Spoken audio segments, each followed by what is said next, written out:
بسم اللہ الرحمن الرحیم۔ پیارے ناظرین، قبر میں جنت کی ٹھنڈی ہوائیں آئیں گی، جنت کا ریشمی بستر بچھا دیا جائے گا۔ عشاء کے بعد سوتے وقت روزانہ ایک بار پڑھیں۔ پیارے ناظرین، سورہ ملک شریف جو کہ قرآن پاک کے 29ویں پارے کی پہلی سورت ہے، اس سورت کو آپ نے رات کو سوتے وقت روزانہ ایک بار پڑھنا ہے، اور پھر انشاءاللہ العزیز اللہ پاک کی طرف سے اس کا کمال اور اس کا فیض آپ نے دیکھنا ہے۔ سماعت فرمائیے۔ بسم اللہ الرحمن الرحیم۔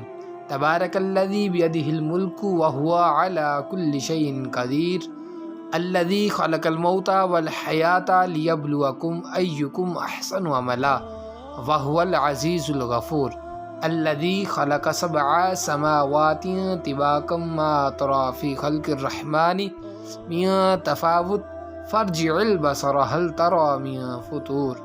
حضرت عبداللہ بن عباس رضی اللہ تعالی عنہ سے روایت ہے کہ رسول اللہ صلی اللہ تعالی علیہ وآلہ وسلم کے ایک صحابی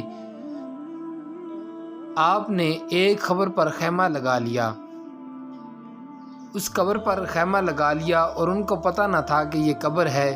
خیمہ میں بیٹھے بیٹھے اچانک انہوں نے سنا کہ اس قبر میں ایک انسان ہے جو سورہ ملک شریف پڑھ رہا ہے۔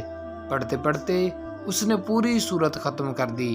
یہ واقعہ انہوں نے رسول اللہ صلی اللہ علیہ وآلہ وسلم کی خدمت میں عرض کیا تو آپ صلی اللہ تعالی علیہ وآلہ وسلم نے فرمایا کہ یہ سورت عذاب روکنے والی ہے، یہ سورت عذاب سے نجات دینے والی ہے، اس کو قبر کے عذاب سے بچا رہی ہے۔ سبحان اللہ، ماشاء اللہ، اللہ پاک عمل کی توفیق